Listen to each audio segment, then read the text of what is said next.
Eh bien, bonjour à tous et bienvenue sur notre média Fréquence Populaire.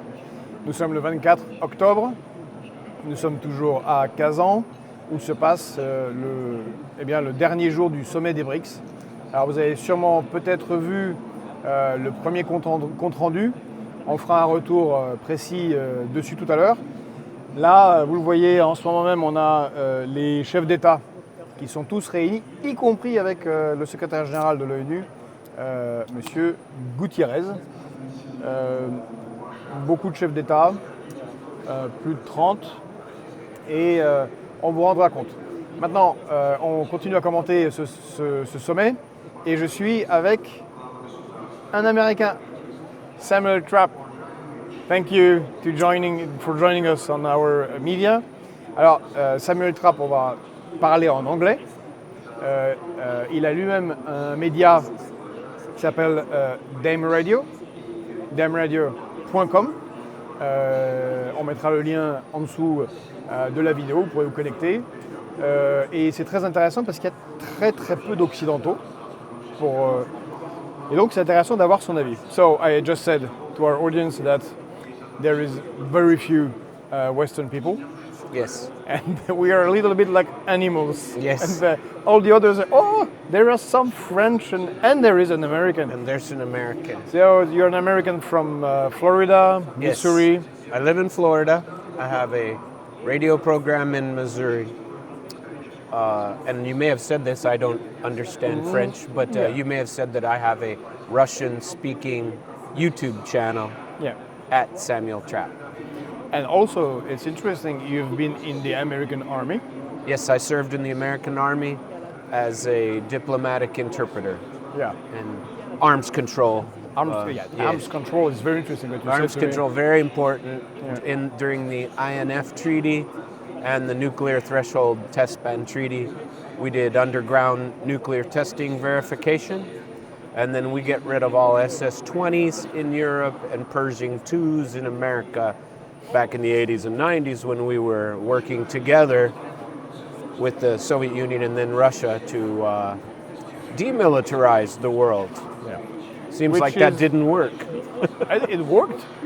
It worked, but sometime, temporarily. and yes. now it's over. So INF, it's Trump. who Intermediate left. range nuclear forces. Yeah. But Yes. it's Donald Trump who left INF. no? I believe it was kind of a mutual departure, Yeah. from what I remember. They quit paying attention to the parameters of it and just didn't renew it. Yeah. And that is unfortunate. Unfortunately, because Yes. I don't think we need more nuclear weapons. We have enough. I think all of us. We've lost great opportunities Yeah. to keep the world a safer place. And instead, I think we're doing the opposite. Exactly. So And also, you're a lawyer, but this is not. I do not practice law Yeah, anymore. but anyway, I we was a consider lawyer for that a in the long United time. States, people are or a lawyer or shrink. So it's a. Well, And, people can believe as they like. I am, I don't want to say I'm anti-government, but I question things. Yeah. Probably too much to just believe, Yeah. that everything will be okay. So I had to come to the BRICS conference and see it personally. So that's why you're here. We Yes. want to have your impressions. Correct. What do you think of this BRICS summit? Is it bullshit? As some media are saying in the West? Or it is serious? Do you think that something is happening? How do you see that? I think this is one of the most serious meetings on a global scale in 100 years.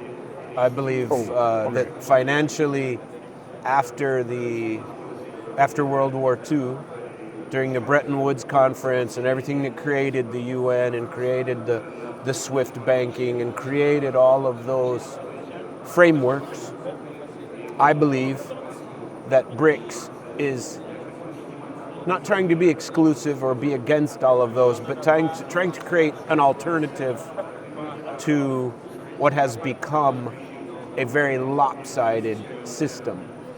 Now that's me analytically thinking. Obviously, that isn't what our government believes in America. They choose to ignore it.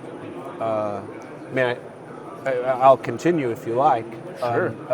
Lloyd Austin did a Which is interview the yesterday. Ministry of Defense. Minister of Defense. Wow. Well, he's the top Pentagon, dog, yeah. top dog military, and also Anthony Blinken, did a report in a journal in October, and I read it, and not a word from either one of them about BRICS and about this summit.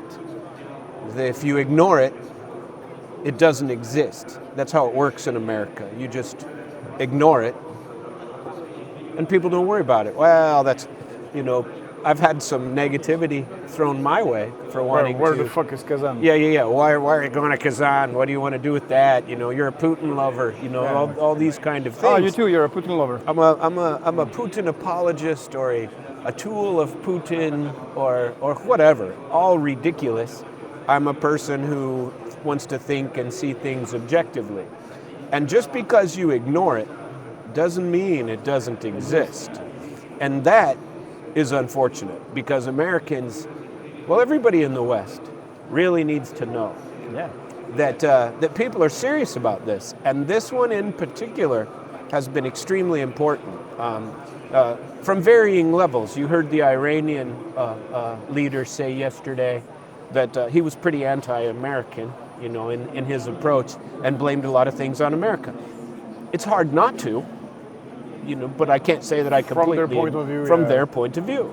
And we demonize anyone in America. It seems like our government demonizes anyone who doesn't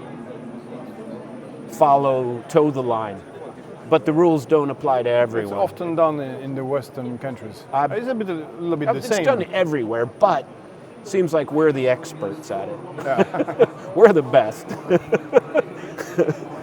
We make one rule for the rest of the world, but that rule doesn't apply to us. We don't have to worry about that. That's just a rule. It's a rules-based international order, but that doesn't apply the for international Washington. order. Well, we create that, not the rest of them. So it just doesn't apply. And a lot of Americans feel that way. So I'm not alone. Okay. But it's just nobody has the opportunity to say anything, because who the heck's going to listen to you? It's so I came here. I've talked to so many people like you from other countries. You're like country number. So many countries. It's crazy. So many countries, and I've spoken to so many people. I was very interested in so India. Many Putin lovers all around the world. Everybody's the is strong. Huh? Everybody's a Putin lover. It's crazy, and but the world is changing, whether you like it or not. Yeah, exactly. And I want to. It's better to witness, know about to understand what's and going on, witness even it. if you don't like it. Even if you don't like and it. Especially if you don't like it. Especially if you don't know. like it. Well, diplomacy in America is dead. No, it's in France. It's shrinking. Our president killed. He killed, it's his first time in history, the diplomatic corps. It doesn't exist anymore as a corps. We had the second after the American in 2017 when he started to being president. It's insane. But okay, we're not speaking of France. But it's the same thing though. If since Joe Biden took office, how many conversations has he or his administration attempted to have to resolve this conflict? One attempt a couple of weeks ago at the UN conference. They tried to get Sergei Lavrov to say something, and he said, that time's over, basically. And that is extremely unfortunate. But there is rumor that chief of CIA and chief of FSB are talking. If they're doing it on secret levels that nobody gets to know about. I hope they're doing that. I hope they're doing it, because it's really sad to believe that diplomacy is dead and we collectively are killing all of these people without hope. Yeah. There really isn't any hope of Ukraine winning this war. It's just... In 2018, I was here in Russia, in Moscow. I met Mr. Grushko, which is one of the second men after Lavrov. Yes. And he told us that one of the big problems is that if you compare to the time of the Soviet Union and the Brezhnev time, we were really enemies. Now there is 10 times less way of communicate than there was before. then. Yes. And now we have all these phones, and it's easy. You can dial Putin if you want. It's very fast. It's Jeffrey Sachs always saying, "I have his number, guys. I give it to you. Yeah. Call him." Talk to each other. But if you don't talk to each other, before you had generals who were speaking to a counterpart general, Yes. diplomats on many levels, and of course the state. And that was my job, in fact. yeah. I interpreted for those type of meetings at some of the highest levels. You know, on the INF treaty was very high level, and we had generals, colonels, and Soviet, Russian, and we would translate between them. And that's dead, huh? And that's, well, No, completely not, but weak. extremely weak. You know, if it exists, you don't hear anything about it. And everybody's backing off. There's even talk of nuclear testing beginning again. I was on the ground for the last underground nuclear test in America. I was there. And that nuclear test was the last because it was the smart thing to do. People are talking about reviving underground nuclear testing. They're talking about it even now. And I think it's a shame. You know, we're making the world more dangerous, not less. For everybody. For everybody. We have well, yesterday we had here a guy who is coming from South America, who is very, very positive. Well, he was very for the BRICS. He also I think I speaks talked to for him. Cuba, but he was kind of critic here, and a bit disappointed with the final declaration that you maybe read. I read. Because he said, well, SWIFT is still there, we're not quitting SWIFT, we're not quitting IMF, we would like to have an African country, sub-Saharan, to join the board of The main IMF. BRIC, It's very like often in these summits, it's Yes. like, why guys, you have organized all of this and And then what? And then you're going to give it up. Well, you could look at this as a way, this entire huge outlay of money. You got to admit they've treated us pretty well here. Yes, yes. This is very, very nice, and they've put on. Vladimir Putin has directed this year a great program, meetings all year long on various topics, culminating with this summit at the end. The BRICS pay that they discussed, but very little detail on that so far. An international payment structure, which they're working on, and they have subgroups. The resolution of the problems between the border dispute between India and China, that's a big deal. And working together in spite of these issues. But India, I believe, is one of the key drivers of this process because they've been saying for years at the UN level, we're the biggest country, population-wise, in the world. And we have very little voice in the UN. And somebody can veto us. maybe Gutierrez is here for that, huh? Well, it's possible.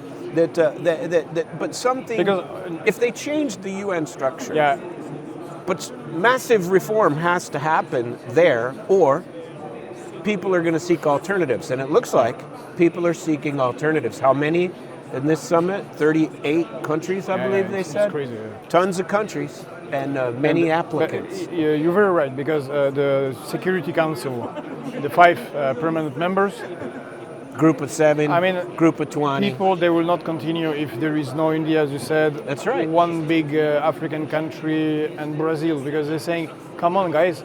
I mean, Well, and this if you look veto at power England and France, are far more Yeah. weaker than India. Well, It's agreed. Not, And- I understand that people that are 1.5 billion almost consider, hey, you dude of 70 million, Yeah, come that's on. right. That's right. You're not even in the and they 10th have to economy. beg. They have to beg for attention on the world stage, and it just seems. So that goes straight back to the point of, it's coming. A change is coming, whether you Yeah. like it or not. And if you don't like it, that doesn't mean you can just ignore it and it will go away. You know, powers come and powers go. And you know, how many years ago was France in charge of the world, basically? Navy, England everything. then. England. And there was a Go thing back to called Egypt. Roman Empire. Roman Empire, just keep going. And so you can talk about, I'm not saying I want America gone. America's not I mean, gone. not There's gone. It's a nothing like huge that. power, The so- dollar is not gone. No. But people want different structures. More sovereignty.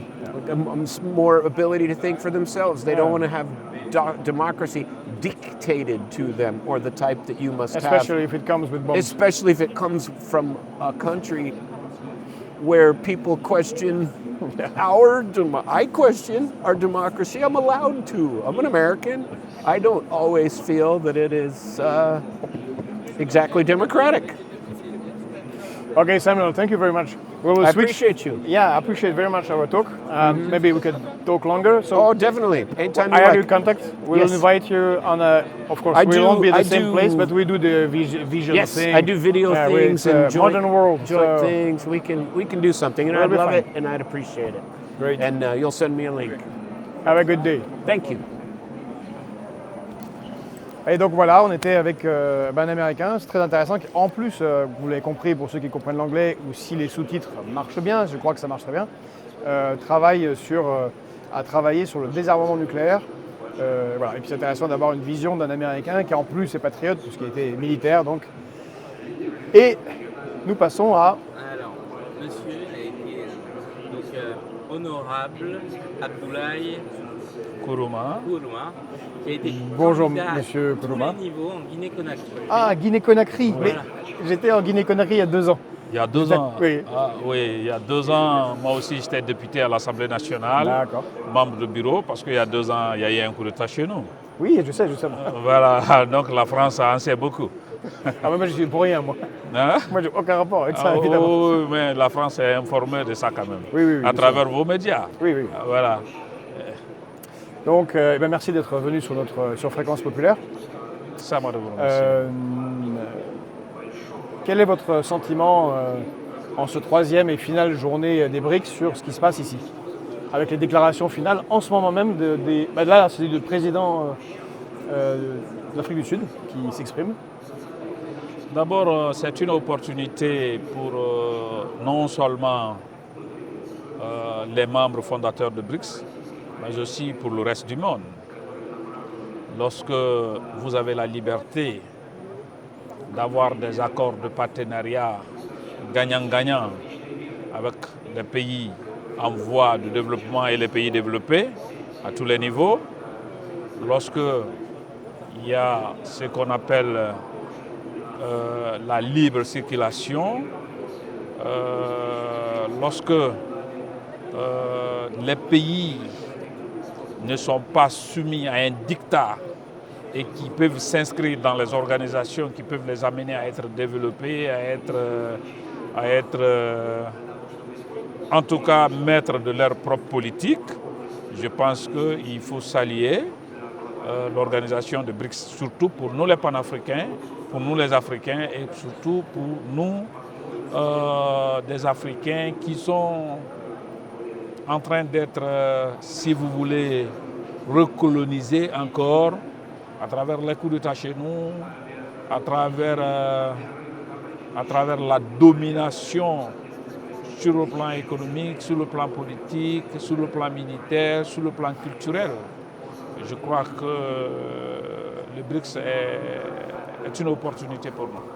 C'est vrai que ça revient beaucoup dans les conversations que j'ai pu avoir avec des représentants de pays africains ici à Kazan.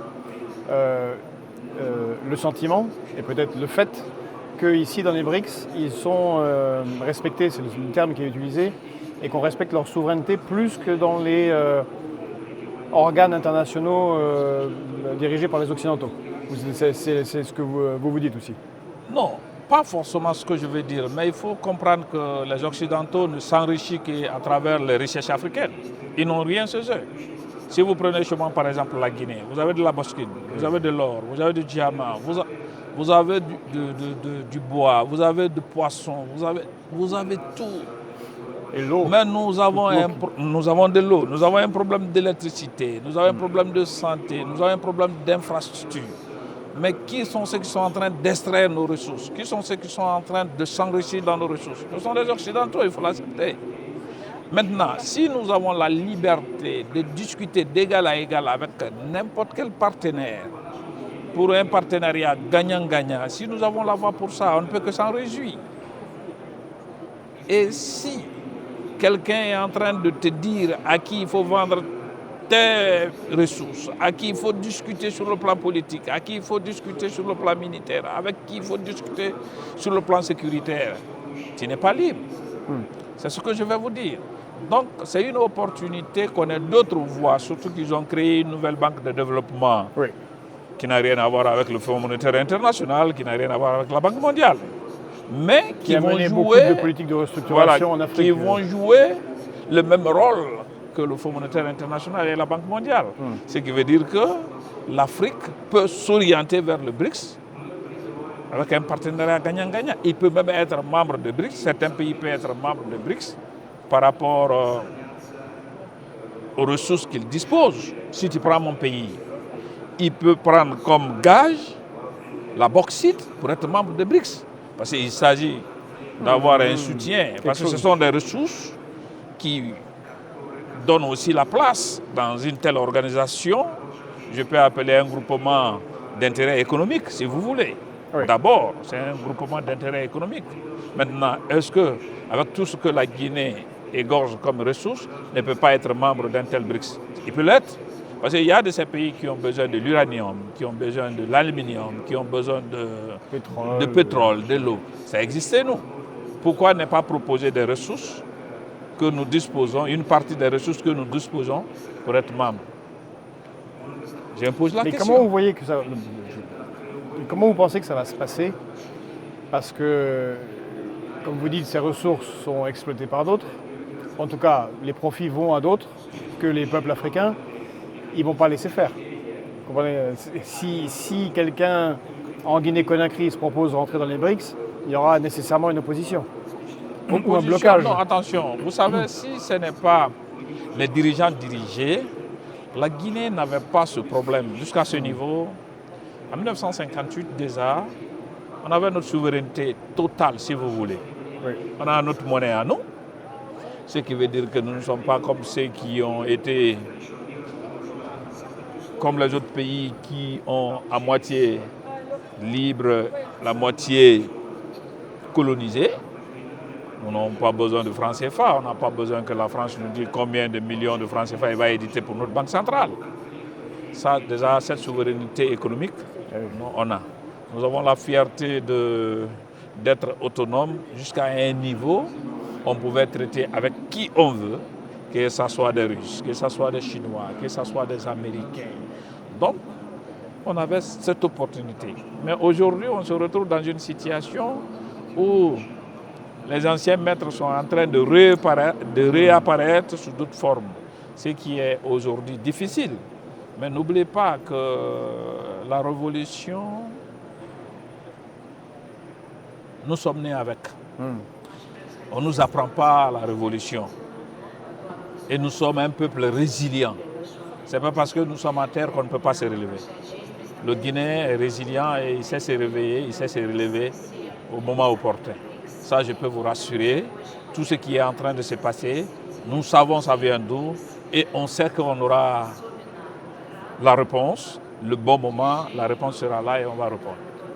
Et vous pensez que la Guinée-Conakry pourra rentrer dans les BRICS dans un avenir plus ou moins proche, à moyen terme? Moi, en tant qu'homme politique qui a été député du pays, qui a été candidat à une élection présidentielle, qui a eu des maires élus, je pense que nous allons évaluer et étudier des opportunités. Nous ne sommes contre personne.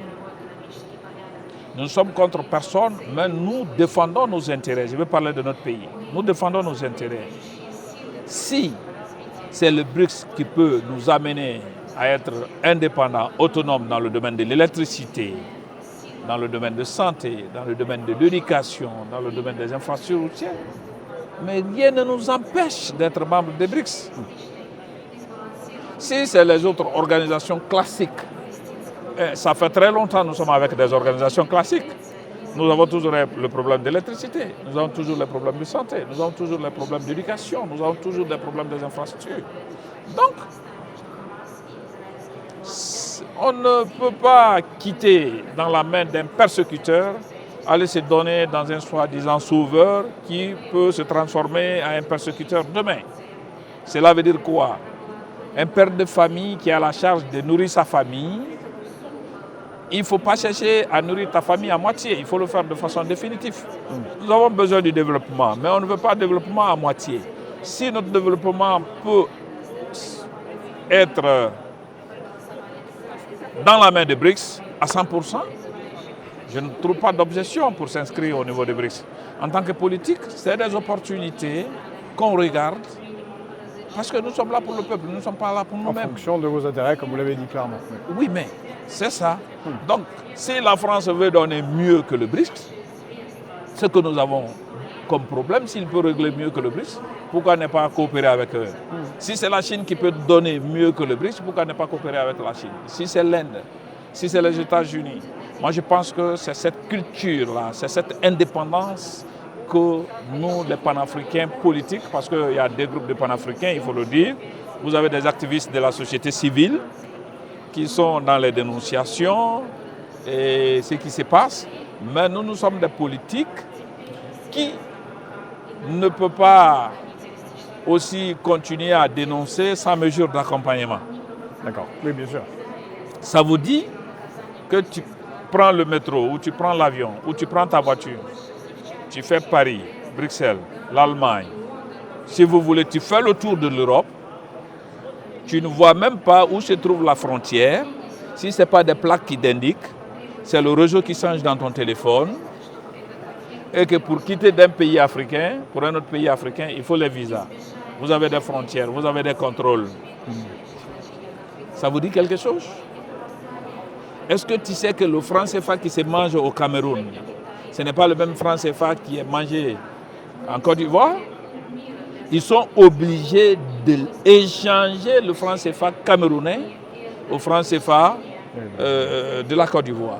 Moi, pour quitter chez moi en Guinée et aller au Cameroun, j'ai besoin d'un visa. J'ai le visa ici. J'étais au Cameroun, à Douala, il n'y a pas longtemps. Pour aller au Gabon, au Congo. Mais qui sont ceux qui ont créé ça? Et tandis qu'entre vous là-bas, il n'y a pas de frontière. Toi, tu peux te lever de Paris, demain matin, tu es à Bruxelles. Oui. Tu es en Allemagne. Dans ta voiture, personne ne va te poser la question. Mais chez nous, il nous faut des visas. C'est bizarre. Comment vous trouvez ça? Si ce n'est pas une main noire derrière tout ça. Vous pensez que les chefs d'État africains ne veulent pas être libres, ne veulent pas coopérer entre eux? Qu'est-ce que ça vous dit? Que les hommes d'affaires africains se mettent en groupement d'intérêts économiques.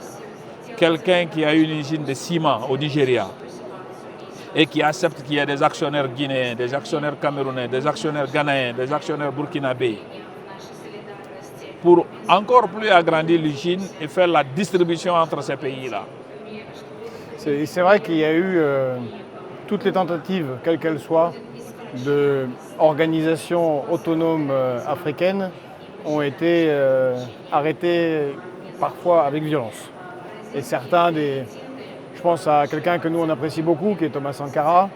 Bon, son discours de 87 à Addis Abeba sur la dette lui a coûté un peu la vie, je crois.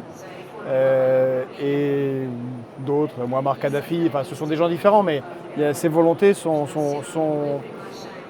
cassées. C'est compréhensible que de votre position de citoyen d'un pays du continent africain, vous vouliez vous organiser vous-même et comme vous savez, l'entendez. vous parlez de la révolution.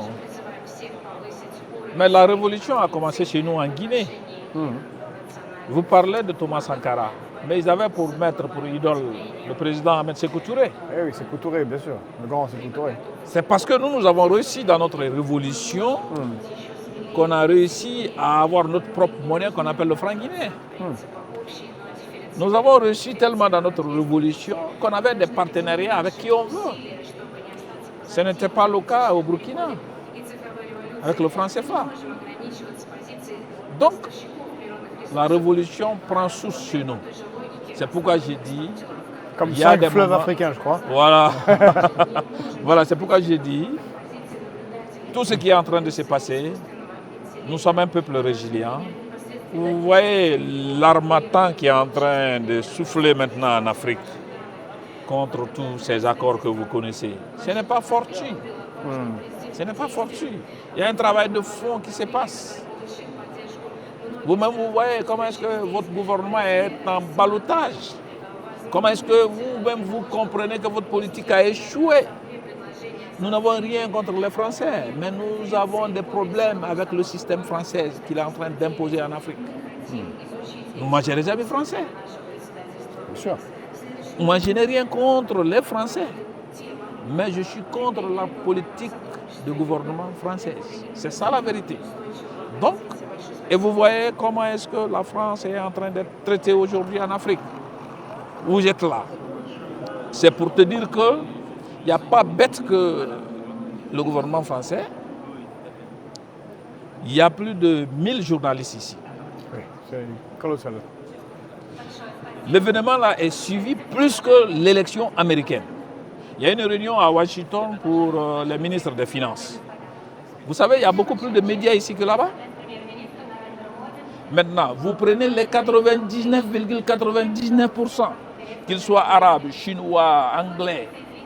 Les 99 s'expriment en quoi? En anglais. Vous êtes d'accord avec moi? D'accord. Tu cherches des gens qui parlent le français dans la salle là, tu ne trouves pas. Heureusement qu'il y a des Africains. C'est pour vous dire que la France se limite juste sur son territoire et quelques pays africains, tandis qu'ils ne représentent rien sur le plan international. Ils ont réussi à détruire le monde avec votre histoire des médias France 24 et autres là. C'est vous qui avalez les coups d'État, c'est vous qui les confirmez, c'est vous qui les préparez contre les pays. Juste pour avoir les dirigeants que vous pouvez ordonner de faire des choses. C'est ça la vérité. Le cas de Tchad, Oui.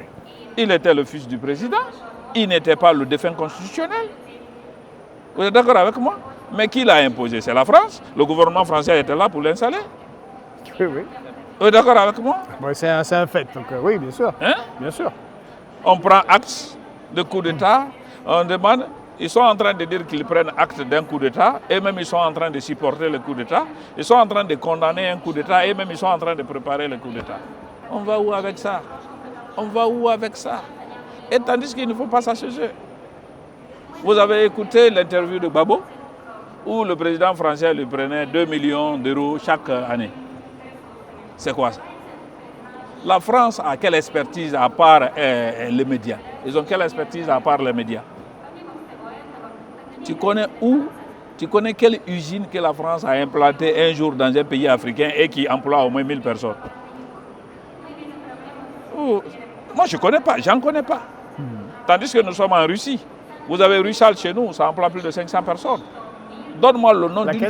Russal Aluminium. Oui, oui. Donne-moi le nom d'une seule société française en Guinée qui emploie 5 personnes. Ils font de la prestation, de la médiation. Je t'ai envoyé un client pour ta bauxite, je te fais ceci, je te garantis, je suis consultant. Ils amènent des coopérants dans les domaines qui ne font pas développer le pays. Nous avons besoin de l'électricité.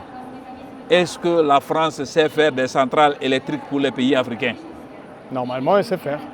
Il sait faire avec quoi? Avec les ressources africaines. L'uranium qui vient de Niger. Ils ont ça chez eux.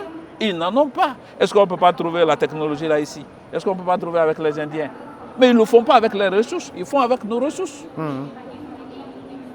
Hein? Tu ne peux pas me vendre mon produit. C'est pour moi là. Bien sûr. C'est pour moi. Tu ne peux pas me vendre ce qui m'appartient. C'est pourquoi je dis qu'ils ne savent pas le faire. Il me dit que avec le problème de Niger, le Niger a essayé de structurer, d'organiser sa production de l'uranium. Il y a des coupures en France actuellement d'électricité. Des fois, il n'y a pas de courant par endroit. Oui, vous êtes français, tu peux le témoigner quand même. Oui, ça, on a des problèmes, oui, bien sûr. Vous avez des problèmes d'électricité actuellement. C'est parce que... En tout cas, c'est cher. Et de plus en plus cher pour les Français. Ça devient de plus en plus cher parce qu'on ne pille plus le Niger. C'est pas la seule raison, mais il y a d'autres. Oui. Mais, bon. Non, Mais ça c'est c'est vrai votre que- raison. La ouais. source de l'énergie chez vous, c'est quoi? C'est l'uranium. C'est l'uranium que la France avait arriva du Niger. Et de Russie. et, Et de Russie aussi. et de Russie. Maintenant, le Niger dit non, moi je vends mon uranium à qui je veux, et puis voilà, il n'y a plus d'accord. Il donne à d'autres preneurs. Maintenant, tu vas voir France, tu restes en pleine circulation, pap, il n'y a pas de courant. Vous voulez quoi? Vous vous moquez de qui dans tout ça là? Vous vous moquez de qui? Je sais que vous ne pouvez pas prendre nos ressources et nous vendre nos propres ressources. Je voudrais quand même qu'il y ait une coopération gagnant-gagnant entre nous. Si vous pouvez utiliser quelque chose chez nous dans une coopération gagnant-gagnant pour nous permettre d'avoir l'électricité, la santé, mais vous êtes la bienvenue. Mais vous ne pouvez pas vraiment nous détruire nos ressources et faites comme si vous étiez... En tout cas, nous allons œuvrer pour que l'Afrique soit émancipée. Et l'indépendance. Non, nous sommes déjà indépendants. Non, mais total, je veux dire, économique. Économique, Oui. politique. Nous sommes déjà indépendants. On est en train de chercher à se défaire de cette complexe maître et esclave. Ce que nous sommes en train de faire. Alors justement, c'est un peu ce qui se passe ici au salon, au sommet des BRICS. Est-ce que on a pour le moment du continent africain, on a l'Afrique du Sud, le Est de BRICS, l'Éthiopie et l'Égypte qui sont rentrés l'année dernière quand le sommet se tenait en Afrique du Sud au Cap. Selon vous, vous pensez quel sera le prochain pays africain à rentrer dans les BRICS? C'est une sorte de... Nous avons essayé de travailler sur les mémos. Vous savez, l'économie mondiale est basée sur l'agriculture, sur l'industrie et sur le commerce. Vous êtes d'accord avec moi? L'Afrique en général est partenaire à la Chine et l'Inde en matière de commerce. Et avec le développement de la technique et de la technologie, l'Afrique du Sud, la Russie, la Chine sont en train d'aller en avance. Ils peuvent conquérir tous les pays africains à travers les programmes de développement. Vous avez été chez moi en Guinée, vous savez que j'ai un problème d'électricité. Avec la nouvelle banque de développement et qu'on essaye de planifier, de structurer un projet, un programme de développement dans le cadre de l'électricité. Si c'est le BRICS qui peut nous donner l'électricité à 100%, pourquoi attendre le FMI et la Banque mondiale? Bien sûr. Nous avons des problèmes de route. Si nous avons été, vous avez fait la ville de Kazan, Moscou, Oui. vous avez vu la route? S'ils peuvent nous faire la route, pourquoi ne pas souscrire à ça? Des costumes, tout ce que nous portons, c'est la Chine qui en fabrique, qui commercialise. Si c'est la Chine qui peut nous amener à se développer dans ce sens, dans le domaine des agricultures, nous avons des terres agricoles, pourquoi ne pas souscrire à ça? Dans tout ça, là, la France, il nous apporte quoi? Si ce n'est pas votre France 24, la télévision, là, il y a quoi? Vous nous apportez quoi au juste? Mais j'ai dit merci à ceux qui ont créé les réseaux sociaux. Oui, Ça nous permet maintenant autrement. d'avoir d'autres angles de communication qui est différent de Canal Plus et autres que tu sais. Et de parler des BRICS. Je parce peux te qu'ils en jurer, parlent je ne regarde chez pas nous. Canal chez moi. Oui. Parce que je sais que tout ce qu'il va dire, c'est dans l'avantage de la France. Contre les pays africains.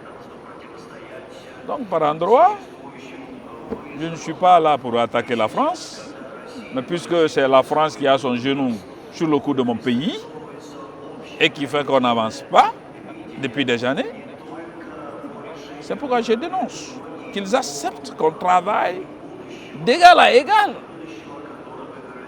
Voilà ce que nous cherchons. Nous ne sommes pas... Vous avez beaucoup de hommes politiques ici, c'est des panafricains. Actuellement, j'ai la chance de présider la vice-présidence des mouvements panafricanisme international politique. Je l'ai dit que nous ne sommes pas contre. Mais nous voulons un partenariat gagnant-gagnant avec qui on veut. On veut être maître de nos produits. Tu peux acheter, je te propose que tu achètes mon produit à 1000 francs. Tu me dis, tu n'as pas 1000 francs, tu as 5000 francs. On discute, on se met d'accord, sans influence. Mais tu ne viens pas m'imposer, M. Kourouma, votre produit là, c'est 100 francs que j'ai. Non, 100 francs ou rien. Non. Il faut que nous essayons de travailler en collaboration d'égal à égal. Voilà un peu ce que nous pensons de l'Afrique. Voilà un peu ce que nous attendons de BRICS. Que le BRICS ouvre la porte pour l'Afrique et qu'il utilise la nouvelle banque de développement pour offenser l'Afrique, pour donner la même chose ou plus ce que le FMI et la Banque mondiale est en train de faire. Ils vont te mettre des taux que tu ne peux pas Remboursé. gérer. Tu as besoin de 100 km de goudron de route. Qu'est-ce qui va se passer? Sur 100, ils vont dire on finance 20. Sur une période de 20 ans. Tu commences à amorcer. Avant 20 ans, les 20 qu'ils avaient financés est déjà détérioré. Ça veut dire est déjà détérioré. Après, on te dit encore, on te donne 30. 20 là déjà est détérioré, on te donne encore 30. Avant que tu finisses de payer les 30, le 20 est déjà fini, c'est détérioré, c'est gâté, ça n'existe même plus. Le 30 aussi est en train de se gâter. On est dans ce recommencement perpétuel. C'est-à-dire que c'est des aides qui ne nous aident pas à nous développer, à avancer. Voilà leur politique. Pourquoi j'ai besoin de 100, tu ne me donnes pas le 100 au total? Pourquoi? Tu prends 20, tu attends 20 ans avant de donner 20 autres. C'est après que les 20 autres là soient gâtés, tu viens, tu me donnes 20 autres. Mais c'est ce qui se passe. Je veux du centrale thermique, tu me dis non, je te mets un groupe que tu vas payer le majout de l'autre côté, le mécanicien va venir de l'autre côté, et le technicien sera de l'autre côté. On va où avec ça? On a besoin de barrages. Non, cette histoire de barrage là, il vous faut tel, il vous faut tel, il vous faut tel. Où on va avec tout ça? Mais qu'on essaye d'aller de façon définitive. Depuis que nous sommes là, vous avez vu comment la Russie, vous savez, des fois les sanctions permettent aux pays de prendre leur destin en main. Il y a 10 ans, j'étais à Moscou. Mais après 10 ans, je suis revenu à Moscou, même les mentalités ont changé. Oui. Je ne sais pas si vous comprenez. Même les mentalités ont changé. La ville est devenue plus propre.